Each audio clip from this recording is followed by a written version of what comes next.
Last week, President William Ruto named his cabinet that has more politicians than technocrats, a shift from his predecessor's cabinet model. Will Ruto's most trusted allies deliver on his promises? Deputy President Rigathi Gachagua says he speaks his mind and loves to tell the truth, but at what cost? His latest remarks on foreign exchange has the central bank refuting his claims publicly, insisting the country has enough forex.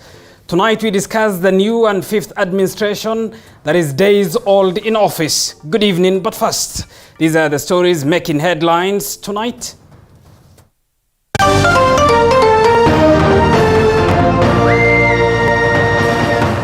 Tonight, Cabinet lifts restriction on growing and importation of genetically modified food and animal feeds.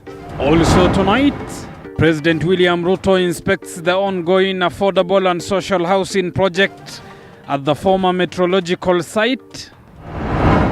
And standoff still looms over the majority in the House. The Speaker must act as a neutral arbiter, and he acts as a neutral arbiter. The Speaker might have been elected, sponsored by Kenya Kwanza, but he doesn't sit as Speaker for Kenya Kwanza.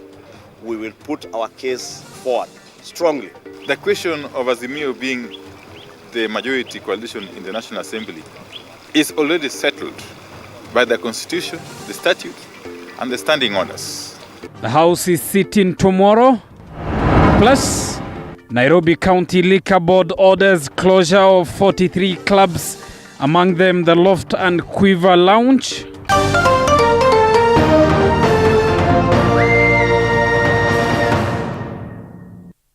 Meaning Bessa is our sign language interpreter. Good evening, I'm Abubakar Abdullahi. Welcome to the broadcast.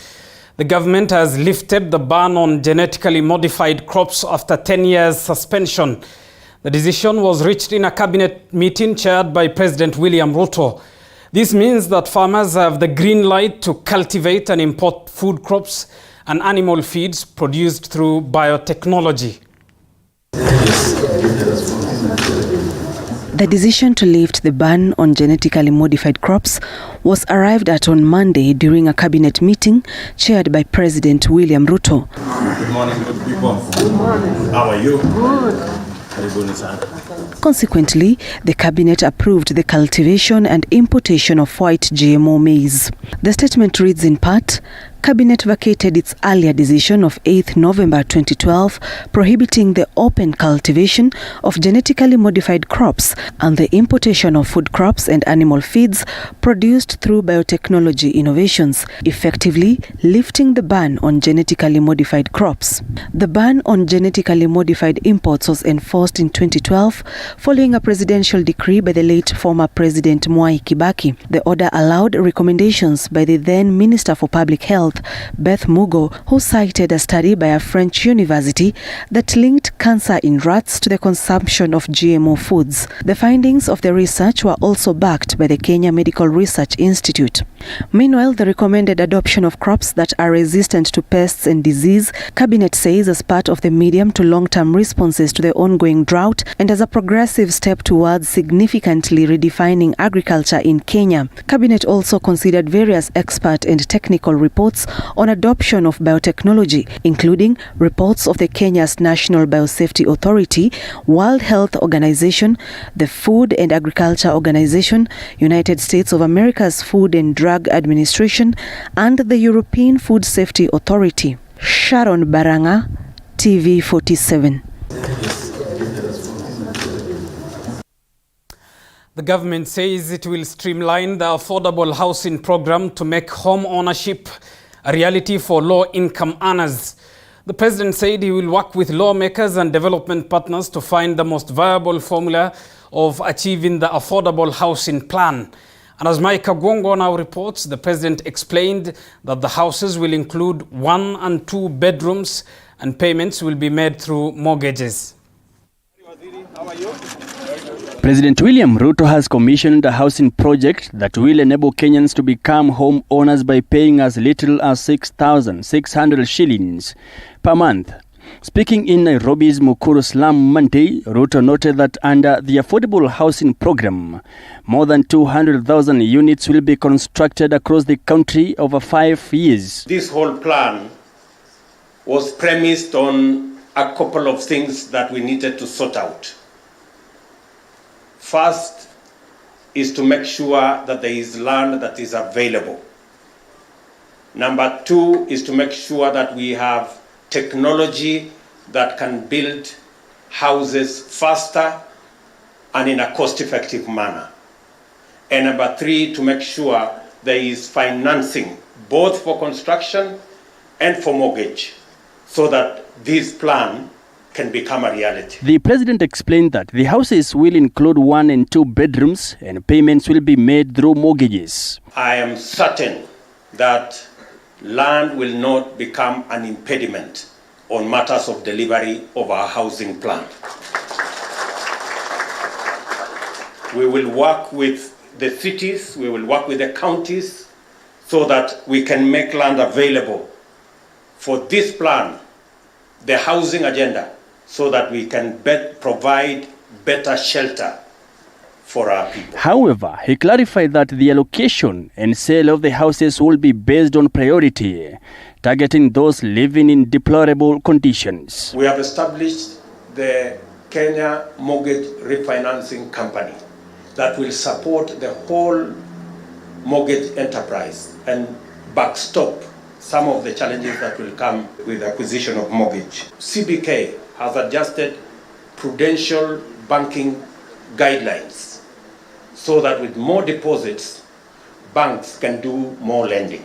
The RPA and NSSF Act allows members to take up to 40% of their savings for paying deposits towards home ownership plan. The current NSSF rates cannot afford a member even the legal fees. In line with this, the president revealed a social housing plan specifically for the residents of Mukuru in Nairobi, which will see the construction of 13,000 housing units with 400 completed in the first phase. Will be made available on a priority basis. We look at who qualifies so that we can put them. For the people in Mukuru, Kwanjenga here and the whole of Mukuru slum, we're going to work with you so that as we transit to here, we get more land in Mukuru to be able to develop more houses. 700 acres is a huge piece of land.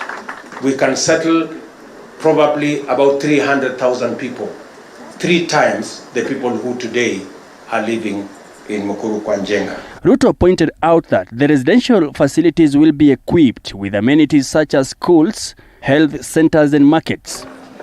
A similar project will also be launched in Kibra constituency. The head of state added that his government has established the Kenya Mortgage Financing Company, which will support the mortgage enterprise and handle the challenges that may arise in the house ownership program. Mike Kagwongo, TV 47, Nairobi. William Ruto. Let's get to matters health, and the Kenya Union of Clinical Officers has expressed its fears in the country's preparedness to deal with an Ebola outbreak. Speaking in Kisumu County while visiting the Kisumu County Referral Hospital, the clinical officers' leadership said that most of the border towns lack enough healthcare workers, with many of them still clueless about the deadly virus. As Ebola scare continues to grow rife in the country, the Kenya Union of Clinical Officers has heavily criticized the government for inadequate preparedness against the deadly Ebola virus.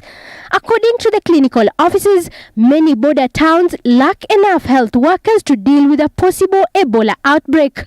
Upo utepetevu mwingi kwa sababu maandalizi hayapo hata katika sekta zetu, viwango za health center ama za hospitali zile ambazo tumeweza kutembea. Tumekuta kwamba wahudumu wa afya hawajahamazishwa, pia wananchi hawana ufahamu wowote, na pia tumejua kwamba pia vifaa vile ambavyo wanahitaji kutumia ili kuweza kufanya diagnosis ya huu ugonjwa hawajapewa, na vifaa vya kujikinga vile ambavyo wanatakiwa kutumia, barakoa, zile mipira za mikono na pia ile kifunika uso hawana. Further, the clinical officers say many of the health workers, just like Kenyans, are clueless about the virus due to the government failing to sensitize them. Hii haiwezi kutibiwa ama kuangaliwa katika hospitali yoyote. Lazima kila region iweze kusema kwamba maandalizi yetu na vile ambavyo tunaweza fanya referral inatakiwa kwenda hapa na hapa na hapa na hapa. Kwa hivyo tumepata pia hakuna timu ile ambayo inatakiwa kushughulikia any emergency yenye inaweza tokea katika kaunti hizi zote. Tunaomba kwa sababu tumekuwa na shida ya uhaba wa wafanyikazi kwa muda mrefu, tuweze kuajiri wafanyikazi wa afya kwa kila mwaka vile tunaajiri walimu na pia tunaajiri maafisa wale wa defense na polisi wetu. La pili, tukue na ile kitengo ya wahudumu wa afya ambao wametayarishwa kila wakati, ndio kunapotokea janga kama hili waweze wakarespond kwa njia ya haraka sana. This even as Kakamega County government warns its residents against unnecessary travel into the neighboring country of Uganda following a recent Ebola scare. Governments, we have put in place measures to ensure that in case there is any case of Ebola, we are going to address it. We have put in place an isolation center at our medical facility in Kakamega. We have also put in place and activated our rapid response team. In case of any suspected case of Ebola, we are going to deal with it. But by and large, let us be vigilant. I want to call upon our administration to be on high alert so that in case you come in contact with any suspected case of Ebola, please bring it to our attention. Zainab Mohammed, 247. Thank you, our health reporter Zainab Mohammed, for that story. More. Now, Nairobi-based police have arrested a public service vehicle crew that was captured on a viral video hanging dangerously on the doors of a PSV minibus while the vehicle was moving. The National Police Service says that the drivers of the matatu and 2 conductors are currently in custody and are to be arraigned to face various traffic violation charges. Moige William has the details. In a video now viral, 2 middle-aged men, one in dreadlocks, are seen hanging on the door of a minibus that is in transit and a few moments later does backflips. His counterpart is seen stepping on the windows of another PSV minibus while screaming hysterically. The two drew legs in the air with hands on the door rails and going on to thrust legs onto the side of another bus the matatu was overtaking. The video, which was captured on phone, aided the cops to make an arrest, revealing details of the minibuses, including their registration number and circles the bus belongs to. On the video, the two dangerously displaying acrobatic antiques on a moving public service vehicle belonging to the Umoinia Sacco. The undated video sparked uproar on social media over the weekend, culminating in a call for the two touts to be arrested. The two were arrested alongside the bus driver and are currently in custody pending arraignment on various traffic violations. The National Police Service in a statement condemned the aforementioned bus crews considered reckless and irresponsible conduct, saying they exposed passengers and other road users to danger. The police said further engagements were ongoing to propose more deterrence actions against the operator. The police further thanked citizens who volunteered information that led to the successful identification of the said PSV matatu and subsequent arrest of the rogue crew. Moige William, TV 47. Now, players in the animal rights protection are now lamenting the increased violation of animal rights, especially the donkey. According to Brook East Africa Director, the players are working hard to ensure that animal rights are protected and respected. He says animals must be fed and given water and treated whenever they are sick, failure to which the law will catch up with those. In a brief with media today, the director has called on every person to make sure that animal rights are respected, since some parts of the country have experienced prolonged drought leading to animal death. Will impact us negatively in the coming years, not just today. And climate change, actually with it, is bringing very strange situations. I think all of you have seen in Europe this year, they experienced a drought that they said they last saw 500 years ago. In Africa, and even in our country, Kenya, right now, we're being told huge number of counties are on the red alert in terms of drought. because then all issues of water harvesting, all issues of pasture management is all around that. We always want to begin by talking about that because when animals are well fed, when animals have enough water, they don't come down with diseases. How do we mitigate? How do we ensure that they are able really to bounce back probably when a severe drought comes over? I'll congratulate the organizers of COP because for this year actually there has been an introduction of the theme of animal welfare, which I think Africa needs to take advantage of. Africa has the largest swathes of land that are in semi-arid than any other continent around the world. You're watching Kenya's fastest growing television, TV47 News Tonight takes a short break. Stay with us, we still have a lot lined up for you. Disability is not only limited to physical disorder, but also mental issue. From depression. I was under depression for like 2 years. Bipolar. Bipolar disorder is a mood disorder. And even suicidal thoughts. When I was just about to hang myself, a certain voice just talked to me, and I believe that was God. I tried suicide more than 6 times. Beyond the Limit has gone beyond its limit to find answers so as to help everyone go through life with ease. Join Muthoni Maina every Saturday at 7:30 p.m.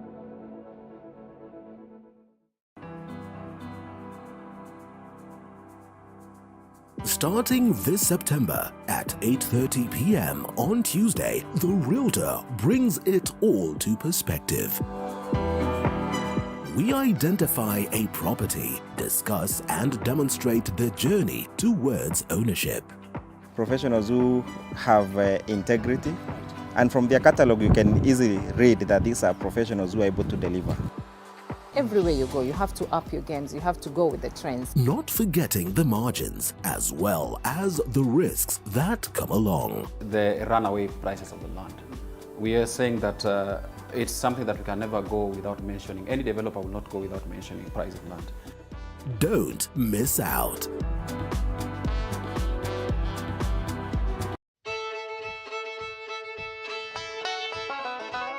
Do you want the latest news on farming? We've got the WikiLeaks for you. Get it? No? Well, okay.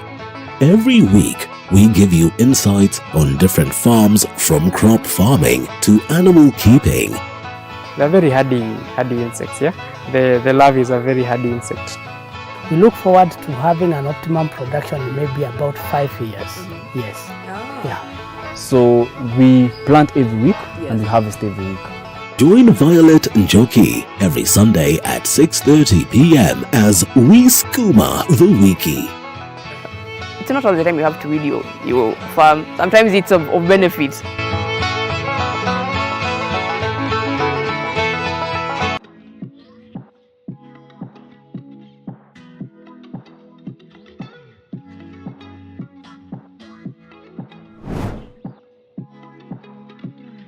Starting this September at 8:30 p.m.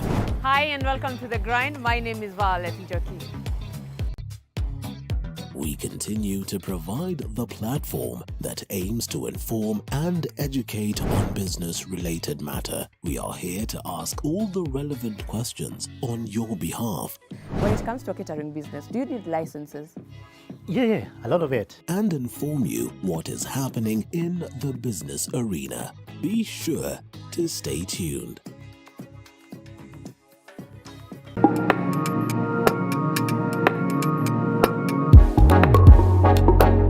All week, you look forward to the weekend. And we are here to help you make the most of it.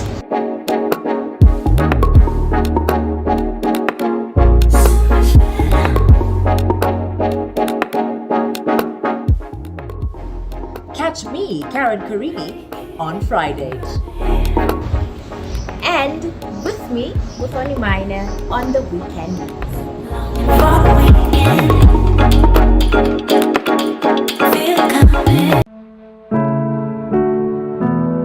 disability is not only limited to physical disorder but also mental issue.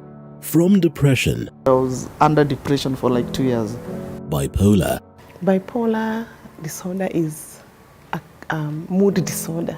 And even suicidal thoughts. When I was just about to hang myself, a certain voice just talked to me, and I believe that was God. I tried suicide more than 6 times. Beyond the Limit has gone beyond its limit to find answers so as to help everyone go through life with ease. Join Muthoni Maina every Saturday at 7:30 p.m.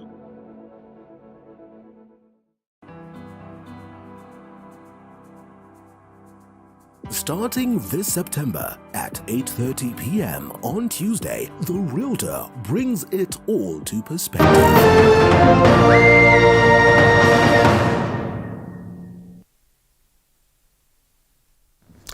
Welcome back. Thank you for staying with us. Let's get to more news. And tonight, battle looms in the National Assembly ahead of the resumption of House sittings in the two houses of Parliament on Tuesday, tomorrow. The formation of the House Business Committee in the two houses is high on the agenda as the 13th Parliament gets down to business. National Assembly Speaker Moses Wetangula is facing his first real test as Azimio and Kenya Kwanza battle for power. Our senior political affairs reporter Apollo Kamau has more. All eyes are fixated on the National Assembly, where a major test awaits Speaker Moses Wetangula as Azimio and Kenya Kwanza have staked a claim on House majority leadership, despite a letter from the Registrar of Political Parties Anderito giving Azimio the green light as a majority party. The question of Azimio being the majority coalition in the National Assembly is already settled by the Constitution, the statute, and the standing orders. And that anybody who is dissatisfied with that position can only do the most logical thing, which is to seek redress in court. In making a ruling, the Speaker will be informed by the Constitution, the standing orders, and a September 7 letter from Anderito informing Acting Clerk Sarah Kioko that Azimio has 185 MPs compared to Kenya Kwanza's 152 MPs. At the heart of the contest is whether Azimio as a political party sponsored MPs. A ruling in favor of Kenya Kwanza will likely see the matter end up in court. Kenya Kwanza claims the numbers have since changed after Azimio affiliate parties MCC, MDG, PAR, and UDM and 10 independent lawmakers defected to the governing alliance. The Speaker must act as a neutral arbiter, and he acts as a neutral arbiter. The Speaker might have been elected sponsored by Kenya Kwanza, but he doesn't sit as Speaker for Kenya Kwanza. We will put our case forward strongly. Azimio has already settled on Ugunja MP Opiyo Wandayi as its majority leader to be deputized by Kathiani MP Robert Mbui. Kenya Kwanza has nominated Kikuyu MP Kimani Ichung'wah as the majority leader to be deputized by Kilifi North MP Owen Baya. Suna East MP Yunet Mohammed is the Azimio designated chief whip to be deputized by Jubilee nominated MP Sabina Chege. Kenya Kwanza has settled on South Mugirango MP Silvanus Osoro as its majority whip to be deputized by Marsabit woman representative Naomi Wako. The 13th Parliament entry is also full as lobbying for various House committees gains momentum ahead of the sittings.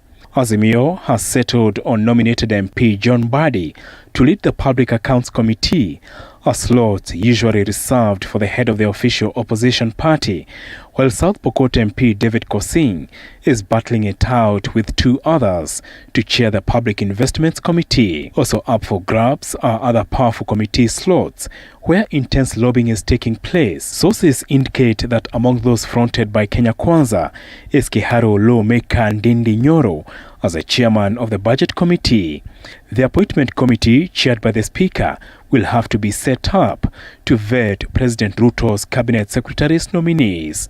On Tuesday, the Senate will vote for members of the powerful House Business Committee, with 7 senators awaiting approval from the plenary. Apol Kamau, TV 47. Thank you, senior political affairs reporter Paulo Kamau, for that.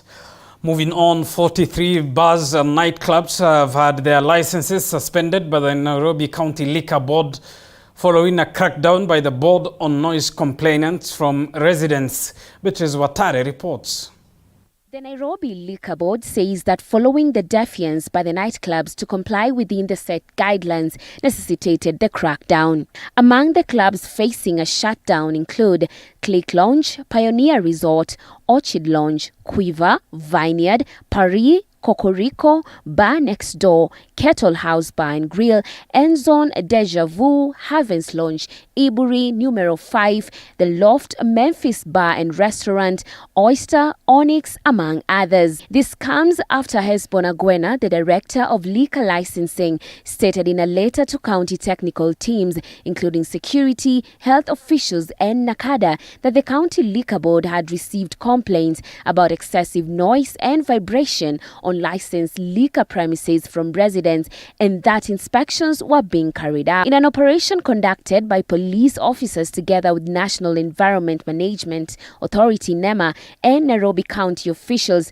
26 club managers were arrested for non-compliance on Saturday night, a week after Kileleshwa MCA Robert Alai made a public complaint on 15 entertainment joints on the grounds of noise pollution, drug peddling and other social vices. Suspension of the licenses is in accordance with the Nairobi City County Alcoholic Drinks Control and Licensing Act of 2014 under Section 21 and Section 35. Reporting for TV47, my name is Beatrice Watare.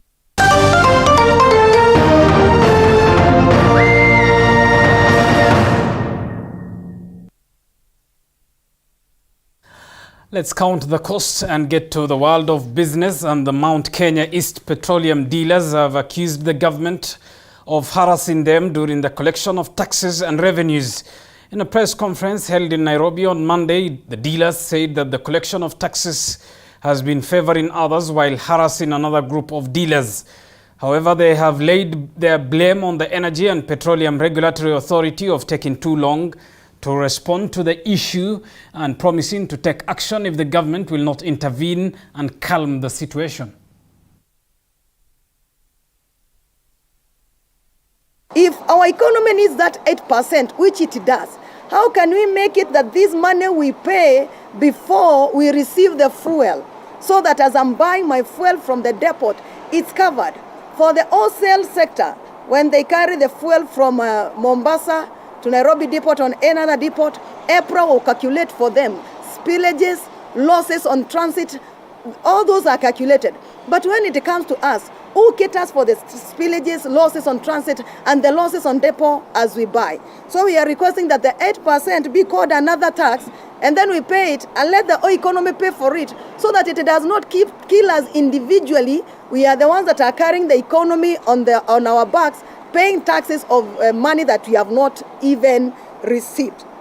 The other one is on harassment, on collection of taxes. As I said again, it's taking a toll on people. It has a major social effect. These people again go to hospital, they cannot be able to do that, and their families. And they also press our economy as they go to hospitals and take drugs. And therefore, those are the few things that we had.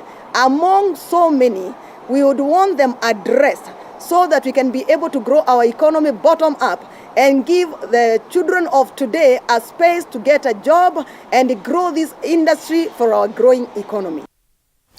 Elsewhere, the Kenya online drivers have threatened to demonstrate against online applications for overtaxing and paying them low commissions even after the law changed in the fuel prices and other products. Petroleum.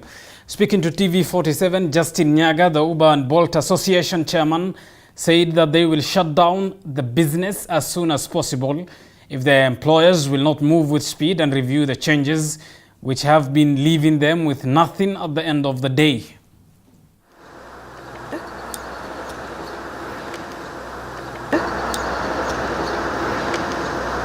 So tumeamua ya kwamba sisi kama drivers kuna mambo ambayo inaturudisha nyuma katika industry yetu na imetukera sana, including hizi applications ambazo tunafanya kazi nazo kutoka wakati mafuta ilikuwa ya bei ya 97 mpaka saa hii mafuta iko 179, bado tunabeba na zile rates ambazo tulikuwa tunabeba nazo that time, na wakaongezea commission yao yenye wanachukua kutoka kwetu kutoka 15%, saa hii ikafika mpaka 28%.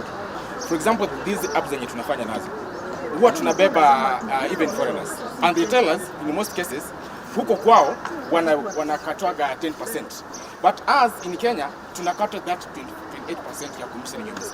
So and this one serikali iko na habari na inajua, and yet they leave it whereby mwananchi wanaumia. Mafuta sasa iko that level almost 180, and president we voted our president overwhelmingly knowing he's going to support the hustlers. We are the hustlers now. Tunali each and every day. He's now on the seat. He should take an action. It's a matter of making an order to NTSA to ensure he enforce his Sharia ili ifanyiwe implementation. Mwananchi wakenda asiumie. Our apps tuseme Uber na Bolt pia kwa biashara wamekuja kuinvest. So kwa nini watudhulumu? Na pia vile mwenzangu wamesema wanatudhulumu na tuko kwa nchi yetu.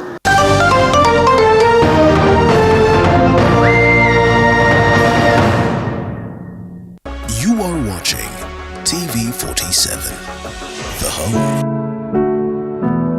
Disability is not only limited to physical disorder but also mental issue.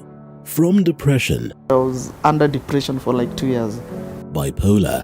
Bipolar disorder is a mood disorder. And even suicidal thoughts. When I was just about to hang myself, a certain voice just talked to me, and I believe that was God. I tried suicide more than 6 times. Beyond the Limit has gone beyond its limit to find answers so as to help everyone go through life with ease. Join Muthoni Maina every Saturday at 7:30 p.m.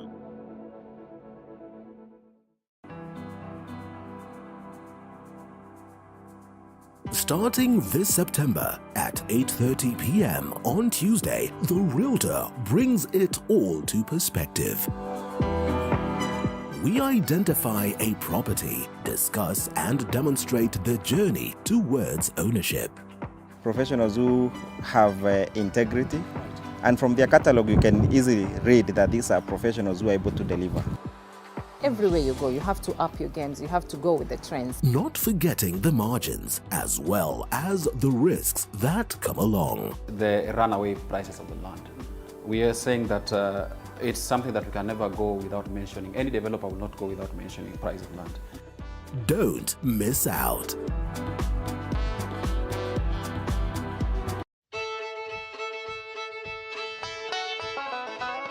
Do you want the latest news on farming? We've got the WikiLeaks for you. Get it? No? Well, okay. Every week, we give you insights on different farms, from crop farming to animal keeping.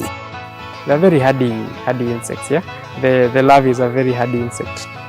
We look forward to having an optimum production in maybe about 5 years. Yes. Yeah.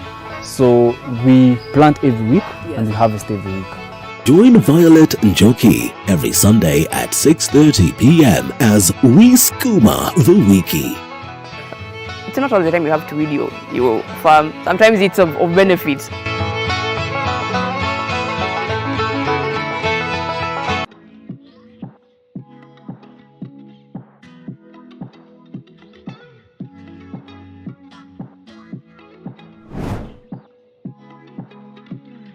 Starting this September at 8:30 p.m. Hi and welcome to The Grind. My name is Violet Njoki. We continue to provide the platform that... Welcome back to TV47 News Tonight. Thank you for staying with us. It's time for us to get to the world of sports. Dennis Otieno is with me in studio. Dennis, good evening. On a night in which it is a backdrop of a weekend that saw definitively which side of Manchester really holds the power, isn't it? Absolutely, but one thing I've always been impressed by the man who said, let bygones be bygones. I mean, these are results that were posted to the much dismay of Manchester United fans. Yes, the city, included? Myself included, and the city has been painted blue. I mean, it's a situation that's not going to last for a long time. But I tell you what, Abubakar, tonight, a lot that we've lined up for you in the world of sports. We will tell you about the national women's volleyball team, how they performed in Netherlands. Now they're back in the country. We shall also be telling you about the Freemasonry saga that has been surrounding Gor Mahia and their chairman, that is Ambrose Rachier. Of course, those among many other stories that we've lined up for you in the world of sports. But to start us off is Martes Volleyball. And the national women's volleyball team, Malkia Strikers, returned to the country after a period of 3 months from the Netherlands, where they were taking part in the FIVB World Women's Club Championships. Kenya had been in training camp in Brazil for 2 months before heading to the Netherlands for the competition, where they finished in 5th in Pool A, having won only 1 match against Cameroon. Speaking to a section of the press at the Jomo Kenyatta International Airport, Malkia Strikers head coach Paul Bitok stated that his players have learned vital lessons and amassed much experience from the training camp and the competition. Bitok also noted that a few players are likely to sign professional deals in the near future after impressing scouts at the World Championship.